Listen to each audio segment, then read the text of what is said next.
Europe 1, le marché du midi. Assiette, verre, couteau, serviette. Ah bah tiens, vous êtes déjà là. Allez, entrez, installez-vous et soyez les bienvenus. Bonjour à tous. Tout au long de cet été européen, dresse la table et vous invite à savourer le meilleur des produits made in France. Ensemble, nous allons humer, croquer, déguster, savourer, goûter, bref, nous régaler du meilleur de nos produits. Je vous emmène à la découverte des terroirs de France. Suivez-moi.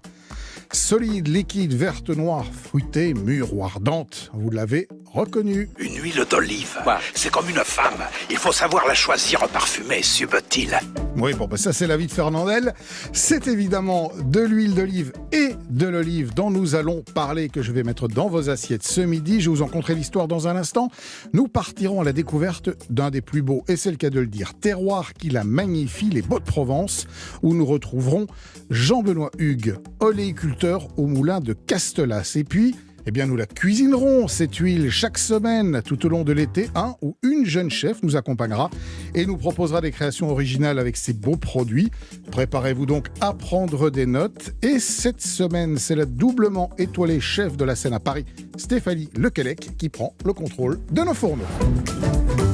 Bonjour Stéphanie Lequelec. Bonjour Olivier Pouls, bonjour à tous. Merci d'être là et la marraine de terroir. Il paraît, avec grand plaisir. En tout cas, merci. En tout cas, je suis ravie d'être la marraine de cette belle aventure. Eh bien, nous sommes ravis de vous accueillir. Alors, Stéphanie Lequelec, c'est la Seine, 2 étoiles à Paris. MAM, votre maison de cuisine familiale à emporter. Et puis, depuis cet été, le Grand Hôtel à Cannes, où vous animez la plage. Absolument, je retrouve un peu l'huile d'olive comme ça. Voilà, alors l'huile d'olive, en 3 mots, c'est quoi pour vous? C'est quoi dans votre cuisine?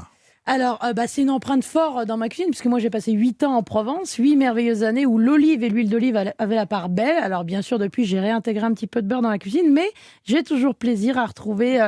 c'est un ciment dans la cuisine, c'est-à-dire que ça va être un vecteur de saveur, aussi bien cru que cuit d'ailleurs. Oui, eh bien vous savez que selon la légende, l'olivier serait un cadeau des dieux aux hommes.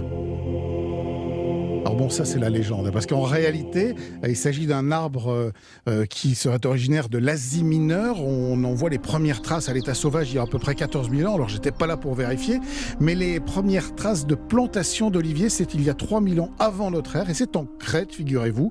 Et à l'époque, on utilisait déjà le fruit et l'huile. En France, les plantations d'oliviers se répandent dans le sud au 19e siècle. C'est donc beaucoup plus tard, avec un pic de production dans les années 1840, figurez-vous. Et à ce moment-là, on compte 26 millions d'arbres d'oliviers. Et c'est un chiffre qui va décliner. Alors les guerres, les gels, le développement de la vigne réduisent cette population d'oliviers en environ 3 millions d'arbres dans les années 60. Et vous savez pourquoi ça a redémarré ?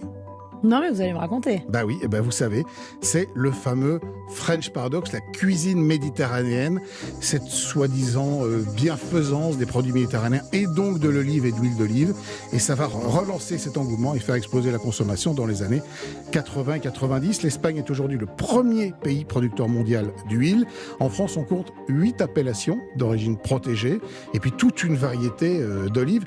L'olive, pour vous, c'est plutôt liquide, c'est plutôt solide, c'est plutôt un condiment. Comment vous la voyez dans votre cuisine ? C'est d'abord l'huile d'olive. Je crois que j'utilise quand même plus l'huile d'olive que les olives en général, parce que c'est un socle comme ça de cuisson, c'est une caresse, c'est une matière grasse donc qui va forcément aider à développer les arômes d'un poisson, d'une viande, d'une salade, selon qu'on l'utilise cuite ou crue pour cuisiner ou assaisonner. Mais comme ça va jamais prendre le pas. Je trouve que ça vient sublimer un mets sans jamais en prendre le dessus. Et ça, c'est assez grand. C'est très subtil à utiliser. C'est l'élégance. Pour moi, l'huile d'olive vient souligner tout en délicatesse. Et alors, quand on parle de l'huile d'olive et de sud, on ne peut pas négliger la tapenade, évidemment, qui est un dérivé des olives. Alors, c'est un plat qui, lui, est né en 1880 à Marseille, figurez-vous. C'est le cuisinier Meignier qui l'a inventé. Vous la faites, la tapenade ? Oui, j'en ai eu fait et j'en fais encore, mais j'en fais plus en vacances, j'avoue, que dans ma cuisine. Dans un bol avec un pilon, de l'huile d'olive, des olives, bien sûr. des capres. Ouais. D'ailleurs, ce sont les capres qui ont donné à la tapenade son nom.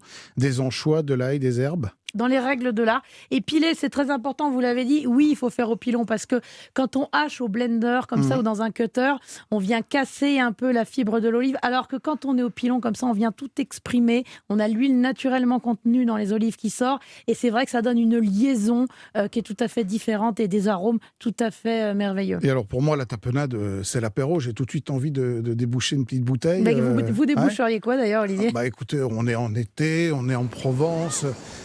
Un petit verre de vin rosé, avec modération évidemment, et puis peut-être vous êtes à l'heure de l'apéritif et vous êtes en train de vous préparer à passer à table, alors n'hésitez pas. Voilà, on y est, notre verre de vin rosé.